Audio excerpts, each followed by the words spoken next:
Et yo tout le monde, c'est Vedo Gaming. Aujourd'hui on se retrouve pour une nouvelle vidéo un petit peu spéciale, puisqu'aujourd'hui on se retrouve sur... Alors, j'avais parlé dans mon ancien... hier, j'avais fait une vidéo sur laquelle de la changement de ma chaîne. Alors, c'est vrai que je vous ai dit que je ferais des vidéos sur PS4 et bien d'autres, mais j'ai pas dit que j'arrêterais aussi les vidéos, comme par exemple de Kingdom Hearts que j'avais fait précédemment. J'ai pas dit que j'allais arrêter, donc c'est pour ça que je... Alors, je vous ai dit que j'avais promis de vous en faire un troisième partie. Alors, c'est ce qu'on va faire. Alors, bah, c'est parti, on va commencer. Donc, je vais vous montrer la seconde partie et on verra juste après. A tout de suite.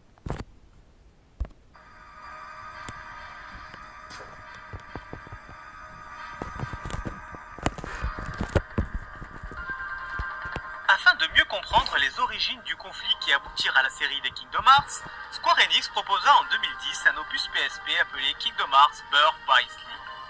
L'histoire se déroule 10 ans avant les événements de Kingdom Hearts et dévoile les origines de l'antagoniste principal, Xehanort, un maître de la Keyblade. Comme beaucoup d'épisodes de la série, Birth by Sleep se concentre sur 3 protagonistes, Ventus, Aqua et Terra. Leurs aventures commencent dans la contrée de départ et seront à l'origine de la nouvelle génération de héros connus sous les noms de Sora, Riku et Kairi. Au cœur de cet épisode se trouvent les ambitions de Xehanort de recréer la plus puissante des armes connues sous le nom de Keyblade.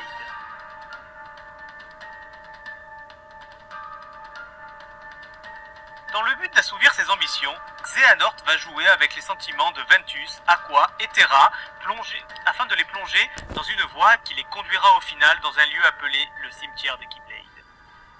Ventus, mu par le désir de retrouver Terra et traqué par un être appelé Vanitas, Aqua, elle, est chargée de ramener Ventus à la contrée de départ et de sauver Terra plongée dans un conflit entre la lumière et les ténèbres. Durant leur périple, nos héros devront affronter des créatures appelées Nessians, créées et rendues plus puissantes par Xehanort. Au final, le trio se réunira dans le cimetière des Keyblade pour un dernier combat contre Xehanort. Le but de Xehanort est en partie accompli. La Keyblade est partiellement reconstruite suite à la fusion de Vanitas et Ventus qui à l'origine ne faisait qu'un. Mais grâce à l'aide de Mickey, les forces de la lumière empêchèrent sa création complète. Cependant, nos 3 héros durent payer un prix terrible pour cette victoire. Ventus eut le cœur fragmenté et se réfugia dans le cœur d'un jeune garçon nommé Sora, le nouveau réceptacle du cœur de Xehanort, et Aqua fut prisonnière des ténèbres en tentant de sauver son...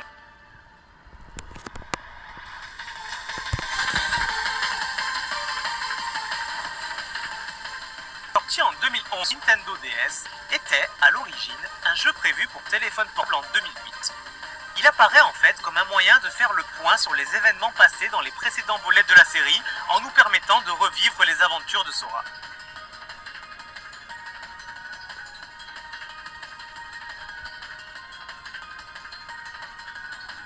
Le jeu commence avec Jiminy Cricket qui trouve un mystérieux message dans son journal mais qui ne se rappelle pas l'avoir jamais écrit. Il demanda alors l'assistance du roi Mickey qui, tous deux, créèrent un monde virtuel à partir des données contenues dans le journal de Jiminy et retraçant les aventures de Sora. Avec l'aide d'une version digitalisée de Sora et Riku, Mickey put découvrir des données supplémentaires qui contenaient un message pour Naminé, révélant que la mémoire de certaines personnes en connexion avec Sora existait toujours dans le cœur de ce dernier.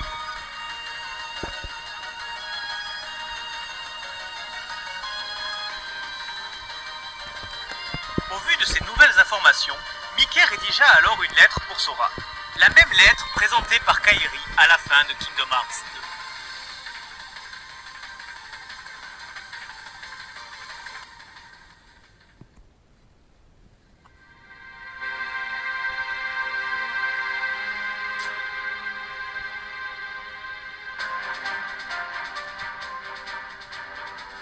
En 2012, la PlayStation 3 arrive bientôt en fin de vie et l'espoir de voir sortir un jour un Kingdom Hearts 3 sur cette plateforme diminue de plus en plus.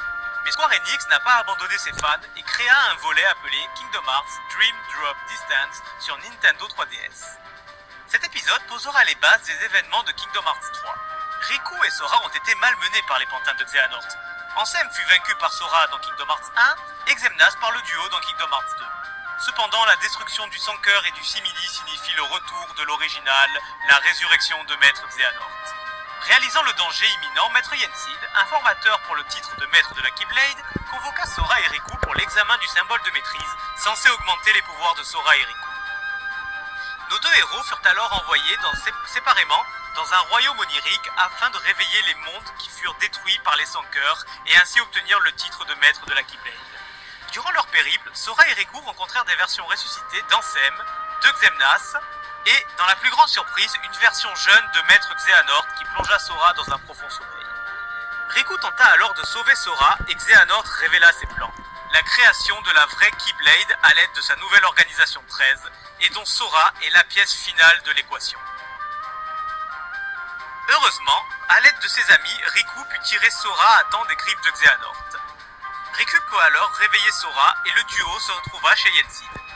Uniquement Riku obtint le grade de maître de la Keyblade pour avoir réussi à réveiller le cœur endormi de Sora en étant devenu un aval-rêve.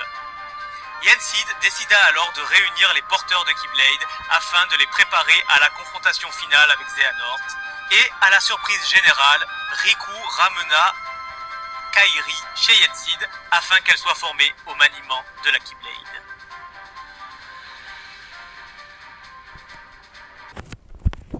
Et bah voilà, la petite la troisième partie que j'avais prévu de faire. Franchement, c'est pas mal. Ce qui est en train de se passer sur Kingdom Hearts, c'est vraiment excellent et vraiment pas mal. Alors, je vais pas vous le cacher, j'aime beaucoup le jeu Kingdom Hearts. J'aime le 2 et le 3 et j'aime vraiment l'univers de Kingdom Hearts. C'est vraiment mon jeu préféré. Surtout que la plupart j'aime beaucoup les personnages, vraiment personnages holocolorés. C'est vraiment pas mal, c'est très excellent. Franchement, si vous avez le jeu. D'ailleurs, j'ai les deux jeux de Kingdom Hearts de HD, je crois. Oui, c'est bien ça, j'ai HD. Donc, c'est mes jeux préférés. J'aime beaucoup Kingdom Hearts. C'est là mes jeux. C'est là qu'ils. En fait, pour info, Kingdom Hearts. J'espère que le Kingdom Hearts 3 sera beaucoup plus mieux, que sera meilleur. Tout à l'heure, peut-être, je vous ferai une vidéo dessus pour vous montrant la bande-annonce puisqu'on a été annoncé.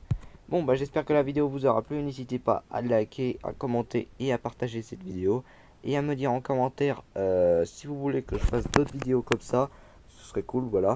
D'ailleurs, pour info, en fait, je vais pas faire une vidéo. Je vais pas faire cette vidéo de la bande-annonce tout à l'heure. Je vais la faire peut-être tout de suite. Du coup, voilà, je me mets au travail. Bon, allez, ciao.